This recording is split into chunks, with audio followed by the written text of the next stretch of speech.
Hello everyone and welcome to Journey with the Kellers. My name is Amanda Keller and today we are back in the Keller kitchen. So today we are going to be making something from Seriously Good Chili Cookbook.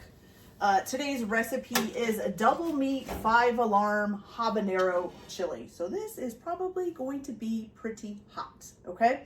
So what I'm going to do right now, and I'll explain because there's something I did before this. But right now, I'm just going to take 1 tablespoon of olive oil and put it into a pan. Now, there's 2 different ways you can cook this.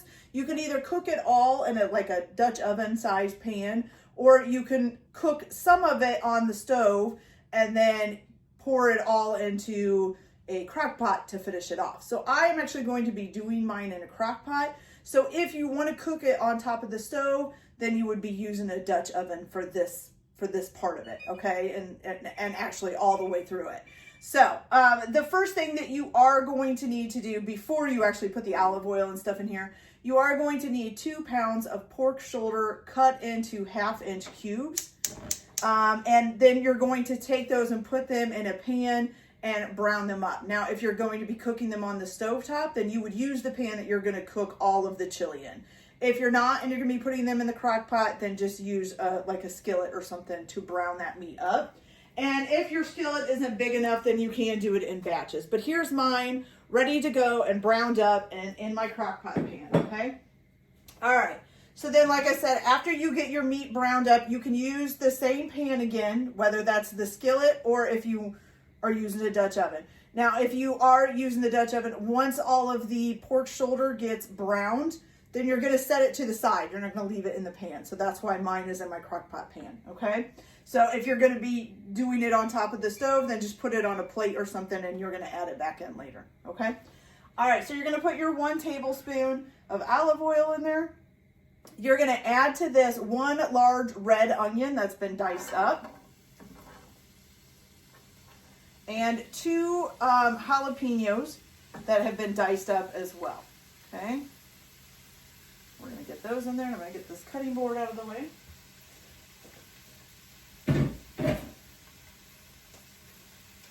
Okay, you're just going to give that a good stir, and you're just going to let those cook for about 2 to 3 minutes, okay? The other thing that you are going to be needing for this recipe, stuff that you can do ahead of time, so you can go ahead and do the 2 pounds of pork shoulder cut into 1/2-inch cubes, and then browned in a pan and set to the side. Then you're going to also cut up your 1 large red onion. You need to dice that. Your 2 jalapenos, which you need to dice as well. Then you're also going to need 4 garlic cloves that are minced up. So I have that sitting right here in this little cup. Okay. The other things that you are going to need is like 2 pounds of 80% lean ground beef. You're going to need 3 habanero peppers. Then the rest of it is just pretty much a lot of seasoning. The only other thing that you will need is 2 28-ounce cans of crushed tomatoes. And then the rest of it is seasonings, which we'll go through as I add. And then also I need to grab my meat out of the fridge here, my ground beef here. Okay. All right, so once the onions and the jalapenos have cooked for about 2 to 3 minutes, which they're getting kind of nice and good looking here.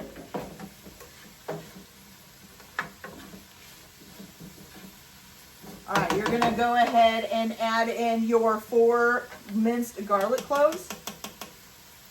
And you're just gonna let that cook for about another 30 seconds. So not very long at all, okay? While you kind of let that cook up, you can go ahead and get your 2 pounds of ground beef, 80% lean ground beef ready.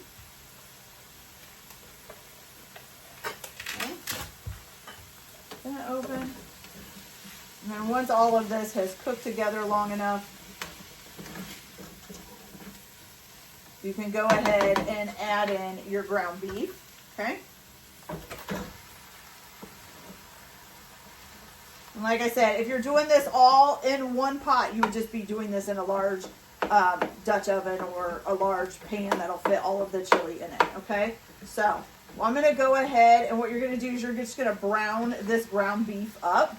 Get it all chopped up and brown it up.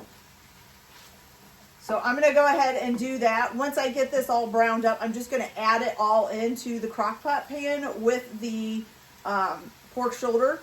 And then I'll come back and show you guys what else you add to this, okay? So I'll be back in just a little bit. Okay, you guys. So my ground beef and onions and garlic and jalapenos are all done, and I added them into the crock pot, okay? So now, depending on whether or not you're doing it in the crock pot or on the stove, so at this point, if you were doing it on the stove, then you would just add this stuff into that pot with the ground meat already in there, okay? All right, so what you're gonna do is first of all, you're gonna add in 3 habanero peppers, okay? You're not gonna cut these up or anything. Now, mine have been in the freezer. I found some habaneros and I bought some and frozen them because they're actually hard to find around here, so mine are a little bit wrinkly. But it says to cut slices in the habaneros, but to leave the stems on so that you can pull them out later. So when this is done, you're gonna pull out your habaneros. You're not gonna leave them in there. Okay, so I'm just gonna cut a couple slices in here. They're a little bit harder because they've been frozen. Okay, so we've got 1.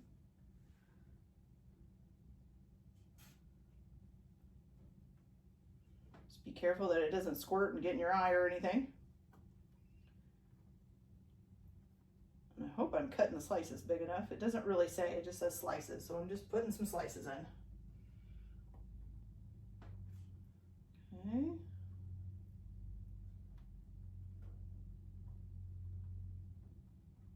All right, so there's the 3 habaneros.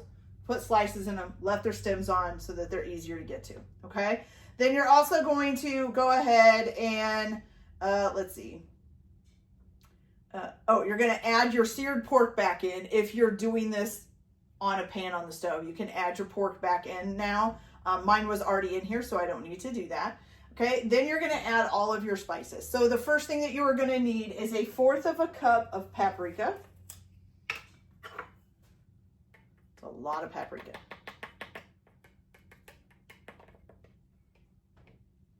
Okay. 1/4 of a cup. Then 1/4 of a cup of chili powder, which is also a lot of chili powder. And it says to try to use Anaheim chili if possible. I don't have that, so we're just using regular old chili powder, which doesn't want to come out. There we go. Okay, 1/4 of a cup of chili powder. So that's ready. Okay, then you're going to do 2 tablespoons of onion powder, which I don't even know if I have 2 tablespoons in here, so I'm just going to put everything that's in there. Hopefully that's close. Then you're going to need 2 tablespoons of garlic powder. Oops. I realized that was still on there. So 1.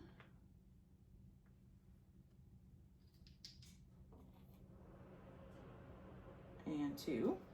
Okay. All right. Then you're going to need 2 tablespoons of salt. Grind a bunch of salt in there. You know, probably should have gotten table salt out and just measured it, but that's okay.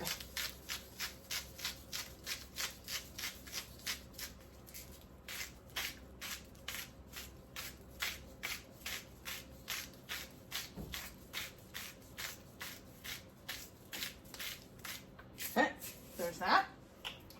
And then 1 tablespoon of coriander. I think that's how you say that. Coriander, whichever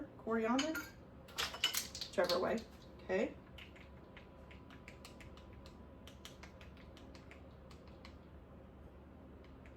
There we go. And then 1 teaspoon of cumin.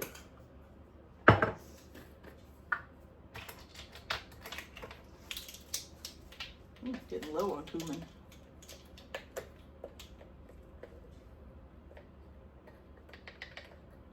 Okay, 1 teaspoon cumin.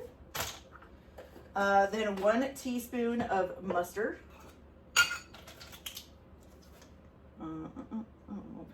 It's mustard powder, by the way, so I'm using ground mustard. Forgot to say powder there. Woo, too much. There we go. 1 teaspoon of mustard powder. Then you need 1 bay leaf.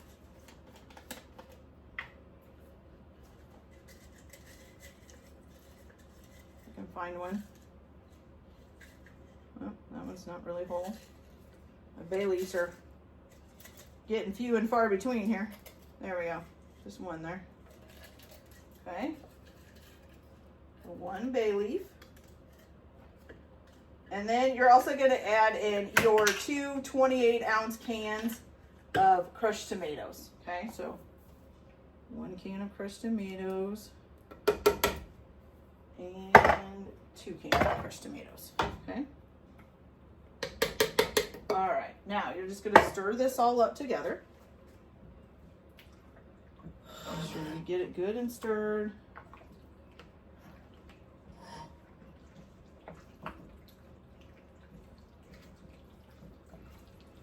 And then once you have that all stirred up, if you're cooking it on the stove top, you're going to bring it to a simmer and then partly cover it and let it cook for about 30 or 40 minutes or until the pork is tender, okay? If you're doing it in the crock pot, you're just going to put all of the ingredients in the slow cooker and then you're going to cook it on low. It doesn't tell you for how long or anything. Usually, you know, it's a slow cooker, so it usually takes quite a while. I would say probably at least a couple of hours. And then you can always turn it down to warm or something if you have that setting on your crock pot to keep it warm while you're waiting for it to be dinner time or whatever else, okay? All right. Now, the only thing you need to remember to do is to remove your habanero peppers once it gets all done and you're set to go. So either put it all in a crock pot and cook it on low until the meat, the pork, is tender. Or if you're cooking it on the stove top, just bring it to a simmer, partially cover it, and then cook it for 30 to 40 minutes or until the pork is tender. Okay? All right, guys, so I'm going to go ahead and get this into the crock pot holder and get it turned on, and then I'll be back once it's ready and try to give this a try. I'm a little bit afraid because I'm not very good at super hot stuff. Since this is supposed to be 5 alarm, I'm guessing it's supposed to be super hot. But I will try it and let you know how really hot it is. And I know everybody thinks, well, why do you make it if you don't like it? Well, because there are people in my family that do like hot chili. So, all right. So usually whenever I do make chili, just because there are a couple of us that are super sensitive to hot stuff, I usually make something else with it so that there's another option. So anyways, okay, so I'm going to go ahead and get this in the crock pot and I'll be back when it's ready and we'll try it, see how it tastes. Okay, you guys, so here's the chili all finished. Now, I actually had to take my daughter in for like an appointment tonight, and I didn't get back in time before everybody had tried it. I am not going to try it just because I am exhausted and don't really want to have to deal with hot stuff right now. My husband said, though, that he didn't think it was super hot. He thought it was really good and that it was a little bit hot, but not super hot. But also, he likes hot stuff, so, you know, to me, it would probably be super hot. But here it is, all finished. It looks really good. And that's it for this video, you guys. So I hope you liked it. Like and subscribe if you like, or don't if you don't. Everyone have a good day. Enjoy your cooking. Keep your kitchen messy. And we'll see you later. Bye.